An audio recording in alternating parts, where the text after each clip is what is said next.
السلام علیکم ورحمۃ اللہ وبرکاتہ. پیارے بچوں، میرا نام ڈاکٹر مفتی حافظ علی حسن فریدی ہے. I welcome you all on the platform of digital academics provided by Moonlight International Publishers. پیارے بچوں، میں آپ کا گریڈ 5 اسلامیات کا ٹیچر. آج ہم پڑھ رہے ہیں چیپٹر نمبر 3 سیرت طیبہ خاتم النبیین صلی اللہ علیہ وآلہ وصحابہ وسلم. معراج النبی خاتم النبیین صلی اللہ علیہ وآلہ وصحابہ وسلم. پھر بچوں، آج ایسا لو حضرت محمد رسول اللہ خاتم النبیین صلی اللہ علیہ وآلہ وصحابہ وسلم کے عظیم معجزہ معراج اور اس کے اثرات سے آگاہ ہو سکیں. پیارے بچوں، جب ہمارے پیارے نبی حضرت محمد رسول اللہ خاتم النبیین صلی اللہ علیہ وآلہ وصحابہ وسلم معراج سے واپس تشریف لائے تو آپ نے اپنا واقعہ معراج بیان کیا.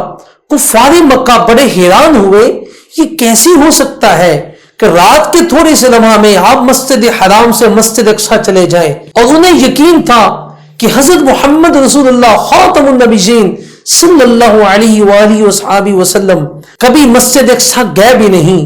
تو پیارے بچوں، انہوں نے سوالات پوچھنا شروع کر دیے. ہمارے پیارے نبی نے ان کے سوالات کے جوابات دیے. جب وہ اس سے بھی خوش نہ ہوئے تو وہ حضرت سیدنا ابو بکر صدیق رضی اللہ تعالیٰ عنہ کے پاس آئے اور ان سے کہا، دیکھو تمہارے صاحب نے کیسی بات کہہ دی. جب انہوں نے واقعہ معراج کے بارے میں کہا تو حضرت ابو بکر صدیق رضی اللہ تعالی عنہ نے اس واقعے کی تصدیق کی. کہا کہ اگر یہ بات حضرت محمد رسول اللہ خاتم النبیین صلی اللہ علیہ وآلہ وصحابہ وسلم نے فرمائی ہے تو میں ماننے کو تیار ہوں. اس لیے حضرت ابو بکر صدیق کو صدیق کا لقب مل گیا.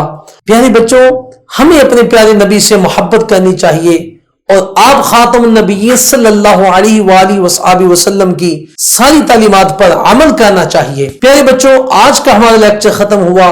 اگلے لیکچر میں پھر ملیں گے. اپنا خیال رکھیے گا. اللہ حافظ.